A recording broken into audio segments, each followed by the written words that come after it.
Les Monts produisent aujourd'hui 80% des légumes présents sur le marché guyanais. Ça, c'est ce qu'on appelle un shadek. C'est un gros pamplemousse, mais qui n'est pas amer ni acide, il est plutôt sucré. Ça fait partie de plein de produits qui n'existaient pas en Guyane et qui ont été emmenés par la communauté Hmong.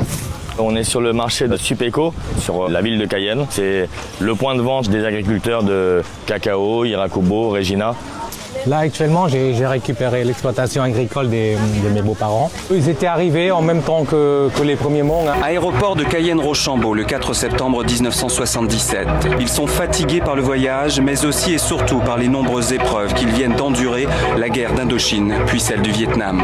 Dans les années 70, il y avait une volonté de développer le domaine agricole sur la Guyane qui était quasi inexistant à cette époque-là. Donc c'est un administrateur des douanes qui s'appelait Pierre Dupont-Gonin qui a à ce moment-là pris connaissance de cette communauté-là d'agriculteurs Hmong qui étaient réfugiés de guerre et il a monté un dossier pour qu'on puisse accueillir cette communauté-là en Guyane dans l'idée qu'elle pourrait développer l'économie agricole par sa connaissance du domaine agricole et sa robustesse et sa force de travail.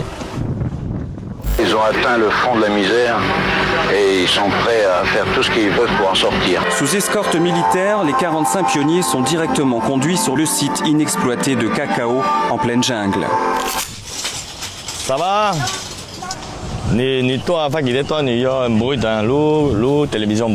Je suis arrivé parmi les premiers en 77.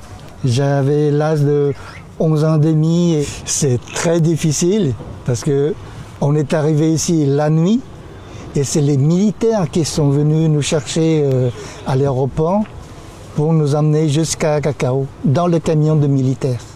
Et dès qu'on est arrivé, on a 3 jours pour se reposer et le 4e jour, c'est la machette et les haches pour aller au champ. Les Hmong s'imposent un rythme de travail effréné, de 6h à 12h et de 13h à 18h. Quand ils sont arrivés sur place, l'État les a aidés évidemment sur l'alimentaire, mais ça a duré pendant 1 an à peu près. La communauté Hmong a mis à peu près 1 an à être en autosuffisance alimentaire. On loge dans les hangars pendant 1 an et demi, pour que le gouvernement français nous fournisse les tôles, les bois et tout pour construire la maison. Donc vous avez tout construit vous-même, que ce soit les champs à défricher, les maisons, les infrastructures, tout le village de cacao, il a été construit par les Hmong en autonomie. Oui, c'est ça. Petit à petit, ils se sont organisés en groupe pour structurer un petit peu des chemins, des accès, etc. pour arriver à ce qu'on connaît aujourd'hui de Cacao, qui est un village florissant. En 6 mois, une centaine de demeures ont été édifiées dans le style Hmong. Maisons sur pilotis avec grande loggia. Il y a eu des villages qui ont été créés sur différentes communes, donc en 77, en 81, après dans les années 2000. Mais c'est toujours pareil, c'est des communautés à 95% qui sont habitées par des Hmong. La majorité des visiteurs, quand ils arrivent, ils nous disent tous on se croirait au Vietnam. Mais on est en Guyane. On est en Guyane, en Amazonie. Tout à fait. Et il y a eu d'ailleurs, il y a une quinzaine de jours, il y a eu le Nouvel An Hmong. Les gens en profitent pour se restaurer, partager des moments ensemble, partager des moments traditionnels aussi, parce qu'il y a tout un retour avec des danses, des cultures, des chants et des jeux autour de la tradition Hmong. Donc c'est un moment très sympa pour toute la communauté. En fait, les Hmong n'ont pas été forcés par la France à venir ici, mais par la force des choses, ils ont été forcés de quitter leur territoire d'origine. C'est-à-dire que du fait de la guerre, du fait qu'ils se soient rangés du côté des Français pendant la guerre, ils ont été forcés de quitter leur pays, le pays où ils habitaient à ce moment-là, pour pas mourir, tout simplement. Après, quand ils sont arrivés dans les camps de réfugiés, donc on les a donc considérés comme des réfugiés politiques, des réfugiés de guerre. Il y a eu plusieurs choix. Donc la France a accueilli une bonne partie de la communauté. Je pense qu'aujourd'hui, ça doit représenter 50 000 personnes. La plus grosse communauté de Hmong aujourd'hui est aux États-Unis, dans Minnesota. On estime, je pense, à 250 000 personnes. La Guyane a récupéré une petite communauté qui aujourd'hui doit être estimée à 5-6 000 personnes. Peut-être. Et il y en a aussi un peu en Australie, donc toujours dans le domaine agricole. Et puis la priorité, c'était quand même de quitter le pays, quitter la misère. Donc que ce soit la France, les États-Unis, l'Australie, on acceptait. Monsieur Bang, Vincent, comment ça va? Oui. Niajon. Vincent. Je voudrais des épinards. Fakite. Voilà, toi, yoko hen. Tu vois, voilà.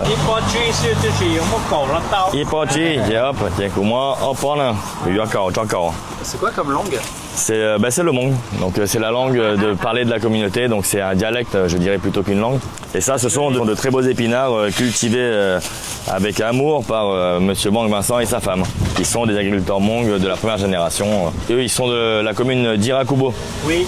Donc voilà, donc Irakubo, c'est une commune qui est très loin. Pour venir sur le marché, ça leur prend 2 heures à peu près, 2 heures et demie de route pour pouvoir se rendre sur le marché. Donc on est à 160 km.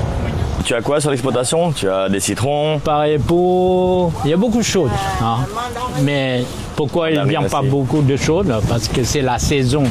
Quand est-ce que vous êtes arrivé du coup ici en Guyane? 76.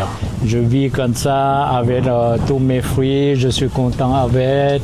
Hein, et je suis content avec l'État aussi. C'est quoi le ressenti global envers la France? Est-ce qu'il y a un ressenti un peu de reconnaissance pour l'asile ou est-ce qu'il y a un côté, vous nous avez un peu envoyé à la base de Casse-Pipe et on a dû se débrouiller tout seul? Alors en Guyane, je dirais la majorité des anciens sont reconnaissants envers la France de les avoir sauvés de la misère, sauvés de la guerre. Génocide. Ils ne regrettent pas du tout d'avoir aidé la France durant la guerre. La guerre d'Indochine. La communauté Hmong, la tradition Hmong a toujours été comme ça, vivre en communauté. Donc c'est ce qui se reproduit un peu en Guyane. Donc on a la communauté cacao en 77. En 77 et aujourd'hui occupée par 90% de Hmong. Et la culture, elle continue, elle persiste, hein, évidemment. Ça, c'est le phénomène d'être regroupés tous ensemble d'une même communauté, d'une même culture, fait que ça continue. Donc les jeunes, les jeunes font des enfants. Donc il y a toute une culture qui est transmise au fur et à mesure de tradition, de la langue et tout ça. Malheureusement, quand même, avec le temps et l'évolution du monde, les jeunes changent aussi un peu et perdent un petit peu quand même les connaissances et le savoir. Parce que on n'est plus que Hmong. Les jeunes générations qui sont nées ici, on est Hmong, mais on est guyanais et on est français. Parce qu'on est sur le territoire français avant tout. Donc du coup, tout ça se mélange et se dilue un peu. C'est plus conséquent que ça.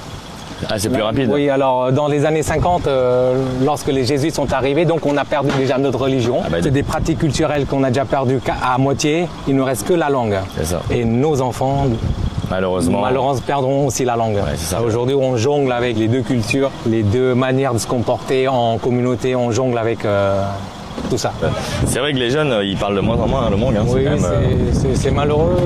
Mais bon, après, c'est partout dans le monde. Les anciens, ils ont tellement galéré avec la langue qu'aujourd'hui, ils veulent pas que les jeunes ils galèrent comme ça. Donc ils forcent les jeunes à être plus dans le côté français, dans le côté Hmong aussi. Hein. Et c'est un mal pour un bien, puisque aujourd'hui, nous avons des jeunes qui savent lire, qui savent écrire et qui aujourd'hui facilitent grandement l'agriculture.